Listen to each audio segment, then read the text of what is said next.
Welcome to the Brandverse Lunch Hour, where we talk about Web3, brands, infrastructures, L1s, L2s, and everything in between. I'm your host, along with my co-host, Mina. I'm Roman. Today, we're getting into the wild world of meme coins. Whether you like it or not, they're here. It's the season. It's kind of like Christmas every day, where there's so much opportunity, so many presents under the tree. You try to grab them all and you end up with nothing. So that's kind of how it works in this game. Mina, how are you? Bro, my head hurts. My head really, really hurts. Dude, I had that on Tuesday. It's kind of wild, bro. Like it's fun, but this is different even from like 21 madness. This is like charts are a different beast than like looking at like little pictures and PFPs and stuff. Like, yo, your brain, man. It's just like you're just trying to calculate stuff all day and you're like, am I up? Am I down? I don't know. I'm like, you move from coin to coin and you're like, is this working? Is it not? Yeah, they're culture coins. They're being rebranded as culture coins, not I meme. like the culture coins. Yeah. Culture coins are here. Yeah, it's been crazy to say the least. When you're riding, it's like the freaking Lisan Al Gaib on the worm in Dune. Like you're just riding this thing and hoping that it doesn't just burrow into the ground and you go down with it. You're hoping you just ride it to the freaking the moon. And what's fun about it is, right now there's these. It's like a really, I was thinking about this today. There's like only so many pockets of time, kind of similar to this, where it's like, remember that meme coin kind of window where this is going on. So I think we're in that right now. This like interesting kind of meme coin window. It's been fun though. It's definitely been fun. It's a good time. It's like you don't know if the strategy. It's like my initial thought was, okay, pick the hottest thing in the day and ride it up, right? Which we did on Tuesday and it worked out really well, right? Like we 3 or 5x, whatever we put in. That was a great day. And then now it's like, okay, do you keep doing that every day? Because it's like one really hard. The momentum also doesn't carry from coin to coin, even if it's the hottest of the day. So we don't really know. We're still kind of learning. But another strategy that our friends have been telling us is just have bets and pick winners and just kind of ride that for a week or two and see what happens. Yeah, no, there's different strategies, different strokes for different folks. I think for me, I've been like the coin of the day. Yeah. I'm like, picking out what I think has the potential, and I'll jump in and out of one of them, and I'll focus on one. Right now, I'm in BOEM, which is dipping right now, so my mood is down. But as we go back up, it's been doing this all day, I'll become excited again and start shouting on this show. That's how it works. And then before this was Rich. Obviously, I took a few days off. No, I rotated into WIF, which was amazing, and it's been a heater for sure. It's been a lot of fun. Did you rotate it into WIF? You rotated all you got on Rich into WIF? Yeah, that's brilliant. Good job. And then I put it all into BOEM. So we're riding. We're riding. Thank you, sir. I'm definitely feeling myself right now, which is okay. I think it's about time. Get your confidence back. We'll see what happens with this BOEM thing. I think there's a lot of KOLs involved. I think people are going to be a little bit, we'll see how it catches on. But back to the strategy, it's harder to look big picture, but people who do, like, that's where the real gains, like crazy gains are, right? Like the 1,000X's, the 100X's, when you pick a WIF at, 5 cents, when you pick Pepe, when you pick a Bonk, when you pick a, what's the other one? Outside of those, that's really pumping, like Joe Bowden and when Joe Bowden, when Pang, I'm in Putney. Yeah, they're like characters. So how do you let's try to break it down for people. How do you evaluate like what actually fundamentals are you looking at? Like obviously it's all like not financial advice. This is stupid. We're basically comfortable with losing money on this show, so it doesn't matter. But like what realistically do you look for? Like, hey, okay, I think this is a buy for me. Yeah. So like right now my biggest my biggest bag is probably in Putney, right? And it's just going along with this like trend of like world leaders, right? So you have Bowden, which is like a derivative of Biden, which is funny. And that, you know, that's around like 130 mil, right? Like market cap. And then you have Tramp, something like that, which is half of it, which is around like 55 or 60. Look at market cap. Like you're looking at market cap when you go in, and like what does that tell you? I'm curious. Like, are you looking for a specific, like, hey, I want it below 5 mil and in between 1 mil? Like you don't want it too low, you don't want it too high. Like how are you? I'm looking at things below 10 mil, right? Like that's kind of like why Bohm was like, wow, this is really high really quickly, because they had like a pre-sale and I was like, what, this is really high.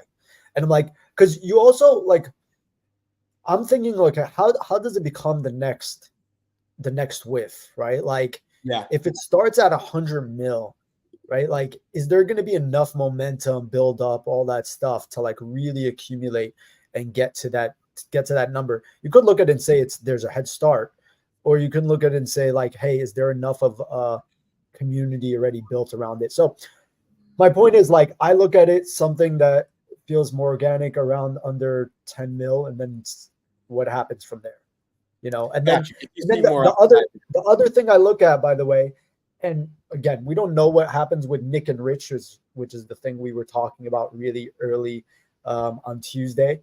But those capped out before they even hit 50 mil, right? So like, because they capped out before 50 mil, I was like, this feels like it doesn't really have staying power here. Yeah, which I don't feel about with Bohm. Like I definitely feel like Bohm will be around tomorrow.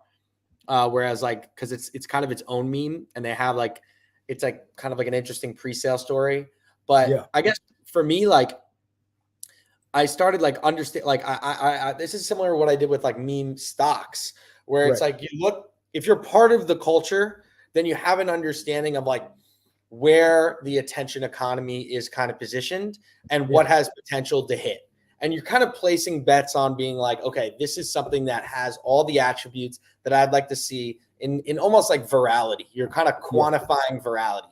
So it's like you're kind of balancing upside between market cap against like the velocity of memes, velocity of tweets, and then on top of that, the other kind of big KOLs involved. So like, it is so sporadic because something with Nick came in so hot and it took the Twitter world by storm. But the staying power around it was always going to be like kind of a big bang. Whereas something like Bohm, because people have a vested interest to see it succeed because of the pre-sale and it's so much of a higher market cap, we might see it stick around a little bit longer. Will it do as well as it's doing today? Who knows? I have no idea. I'm gonna probably ride it at least until I go to sleep. But I certainly can't hold this stuff while I'm trying to go to bed. And yeah, so that's kind of how I've been. I actually held Nick into the night, and I was like, it's funny. Anybody listening to this stuff is probably like, what are these guys talking about? Like, which we should probably like recap, kind of like, I don't know who's listening, but we should probably recap into like how this meme coin thing has now taken over the Web3 world. But I kind of held Nick in tonight because I was thinking, okay, maybe there's going to be a bounce, like an Asia bounce, right? Like usually Asia wakes up after us and, you know, picks up things that are hot. So I was thinking maybe there's an Asia bounce, maybe it doubles overnight. Let me see.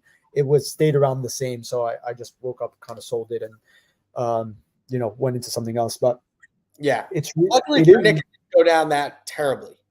Like it wasn't that bad. Like Nick, no, no, it just petered out, right?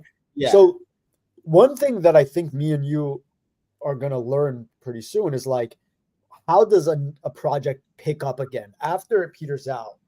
There seems to be like this thing where some projects then like pick up again and like blast off to like 1 billion, which I really don't understand how that works yet, because I've never seen one go from, you know, 100 mil to whatever 1 billion. So well, and specifically for Nick's case, I think it's going to be rallying around like his ability to market himself and continue himself as a meme. Like if he's on SNL or he gets acquired by Barstool or he's in a viral video that goes like he does that again, that would be cool. But like, that's the problem with that meme coin. It's like attached to a human. It's not attached to like something you ascribe features and attributes of the internet, cat, or whatever. Yeah. Yeah, like it's like dog with hat. Like you can't beat that. Like you put it on the sphere, like the hat stays on. It's just like you can't beat that. Like something like that, something organic, something internet, something that we can claim as ours, and it becomes like a flag of kind of crypto. Like, hey, we're still here. We the ridiculousness won't stop. Like we're going further than we've ever gone before. That's kind of how the narrative unfolds, and I think you'll see that, especially with WIF, which I'm going to be rotating back into. I think that's a really, really fun kind of movement. Yeah, to that point, it also really is dependent on if Nick wants to, make this his persona, right? Like, which he kind of, he has, right, for the last week. But, does he want this to be his brand? Is this what he wants to be known for? Is this like, is this company he wants to build? I'm sure you could build an entire company around this concept. And be this guy. It kind of depends on if he really leans into it. Because if he doesn't, it could just die out, right? And that's your point, right? Like it's attached to a human that makes their own decisions versus this meme dog with hat or whatever. Right? Yeah, it's just like not the way I think it should work. Like I think around Nick, like choose Rich. That's why I was bigger on Rich, but like it doesn't matter. Like you're 100% right in that. Like, and also there are some problems like and risks that he like promoting certain things like and how that looks, and he has his own company Bodagos, which has nothing to do with either of the meme coins. So right, it's we should talk about also what's kind of funny is that who's for anybody that's not following, not in the space, Dave Portnoy, who is the founder of Barstool, has really found this to be one fascinating and really funny. Actually had Nick, the guy who's the what Nick the meme coin is based off of. He had him on his show, and based off of that, a couple of people launched the Portnoy token and a couple of other tokens, including I think Peach or something like that. Mrs. Peaches, that was his like dog. Yeah, Miss Peaches, right? So, and then those tokens took off as well overnight. So it's actually really funny. It's starting to get some mainstream attention from people that are kind of crypto adjacent, but they're not necessarily in it on a day-to-day basis. So I'm pretty bullish on the fact that I think you wrote a tweet or we were talking about it in a chat where this could be the new Bored Apes, right? Which brings in mainstream adopters here. Yeah, I think, more like Top Shot, I think. Like, I think there's still room for Bored Apes because, again, Bored Apes was like, I mean, you're right, though, too, because people saw how much money people were making on Bored Apes, and that kind of gave birth to a bunch of other collections that were like, hey, we can do the same thing, right? Right. And then you have that with Top Shot where it's like that, like retail moment that like kind of dovetails into a, there's a bunch of people using crypto, right? And I think that could definitely happen for Solana. And I think Solana is the big winner here, right? Like it's becoming more and more apparent to me that this cycle, it just could be more about the tech that's been being built on these blockchains rather than like on like we're taking it further now. You know what I mean? Like it's now the application use cases, things like that on top of the L1s or on top of L2s. Well, explain that because you could make an argument that we're not taking it further. You could make an argument that we're the use cases are, but like the way we're transacting is completely different. Like the fees we're paying are super low. Like the tools in place, the UI of the tools, like the shovels we were using in 2021, let's say were made out of like rusty bronze, and now all of a sudden they're made out of like a little bit like of a nicer grip. They have like a little silver on the head of it. Like that's kind of the parallel I'm trying to make. Like it's the foundation for the tools that are here for us as users are a little bit more streamlined, and they're from better devs that have had more time, right? Like, so I think that is something that is still being unlocked, and I think that means there's a lot of upside for Sol and things like that. Yeah, I definitely concur. Like, again, unless you really understand the technology, you're not going to understand what people were using prior to what they're using now, the fees that went down, all of that stuff that you just mentioned. Just for everybody, just so everybody knows, like in 21, right, when people were trading these JPEGs every single day, making thousands of dollars, they were also spending thousands of dollars in gas fees to do it, right? Like we on a regular transaction on a regular basis, both I and Roman were at least spending $200 per transaction fee, right? To trade on a JPEG, and because just swap, swap, just swap, right? So like even just swapping, but forget, because we weren't doing a lot of coins, we were doing a lot of like JPEG trading, and it was a lot of transaction fees. I think at a total of 69,000 transaction fees on my end. 69,000. That's crazy. That's a Bitcoin. Yeah, that is a Bitcoin. Wow, that's crazy. That's tough. Yeah, so looking forward to like seeing that kind of change this cycle, right? And like also like if somebody wants to spend $5 on a meme coin and try to make it into $7, you know, chilling, hanging out, it just makes a lot more sense on Solana than it does on ETH. Yeah. The problem is it's also just for anybody that is thinking about getting into it. Damn, it is addictive. It's like you can't turn your face from the screen. Like Roman is probably looking at a graph right now. I am. I haven't actually looked at it for the past 7 hours. Time just flies by. It's messed up. I'm lucky I got to the gym today. I forced myself to go. It's wild, man. Because it also one of the issues is like if you get into a token, you could potentially miss the highest point of it if you're not on it.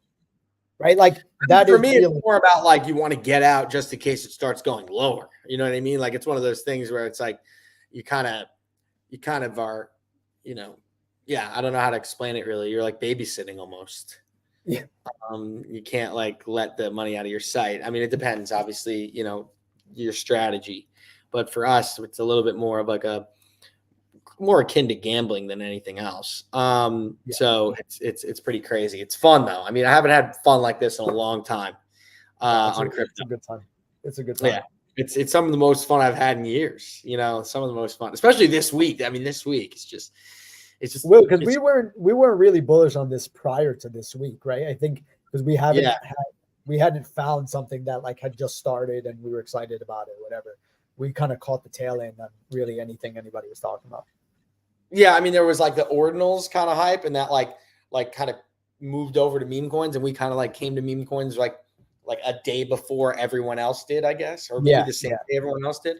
Yeah. And it just makes for a lot of fun. I think there's still room for a meta to shift. I just think that if this lasts for a few more weeks, I'll be reduced to dust. In a matter of like I can't. What do you think happens to NFTs? I think we rotate back into them. I think they all, like, certain ones die as we thought. We've always said 99.9% of them will die.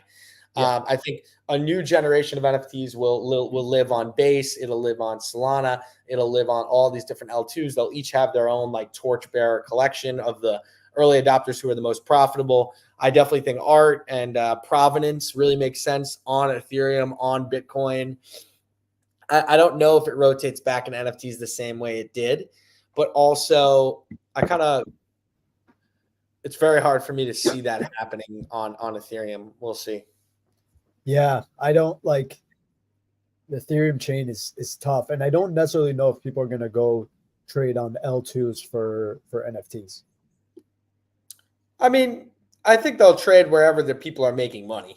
I don't think it's necessarily there's like barriers to entry for people. Like, I mean, to think about how many people joined Ethereum last time, think about how terrible the experience was, and like how many people just did it because they were seeing people make money. So like, it can cycle. It's not, I think Solana offers a much more seamless experience in terms of the fees, the speed of the transactions. But like Ethereum will always have its provenance, and like the L2s on top of Ethereum are big. They're badass. Like they're not little. Like they're as big as L1s. Like if they're big. So we'll see how it shakes up. Yeah. What else are you bullish on right now? other than boom? What am I bullish on right now? I'm really bullish on the meme coins right now, and I'm excited about it. It's been a crazy week. Like, I still want to add to like my crypto punks or get a crypto punk. I still think Did you that's get your blast out? yeah, it comes out on Tuesday, next Tuesday. Finally. So that it's actually been good that I haven't had it. Sure. Yeah, and yeah. How about you? Yeah, I think from here on out, I'm probably gonna just go to the, pick a winner and ride it at this point, because this is like, for me, it's not sustainable. And also, like, I don't know if I'll just be able to find the winner every single day, Yeah, it's also like it gets easier to find the winner as time goes on, and like the winner always outperforms what you think it will. Like, for instance, with Whiff, like, I really believe like as soon as it's on that sphere, it's going to get a lot of attention. They could go on Coinbase, it can go on Robinhood, it could go on X, Y, and Z, and all of a sudden, like, it's up there with SHIB, and we think we're too early, but only crypto native people are buying it right now. So for me, I'm like really in on SHIB. On Whiff, I don't own any, but I think it's still cool. Yeah. So you think it will be the Dogecoin of this cycle? I think it's the winner. I don't know if it's going to be as big as Doge, but I think outpace Pepe. Yeah, definitely. Yeah, it's just cool. It might have just already. Like more swag. It's like vibes. It's like dog with hat. Like Pepe, like no, like dog with hat. Like that's the vibe. It's don't overthink it is kind of the motto here. Dog with hat. By the way, this thing did, I think 1 billion in a day. Yeah. 1 billion in one day yesterday. It's a runaway train. It's a runaway freight train. If you guys enjoyed this show, we're going to be doing 30-minute sessions just like this every Tuesday and Thursday. Brandverse to the moon. We're almost at 150 subscribers on LinkedIn, which means we can post our newsletter directly on LinkedIn. We've had a 30% boost in followers this week. So something's happening. So that's exciting. And as soon as we get our next newsletter out, which reminds me, me and you got to work on that. Sorry, guys, we've been meme coining. So. Yeah, we've been meme coining. So that's all good. Appreciate it. Love y'all, and we'll see you in the next one. All right, we'll see you. Peace. Peace.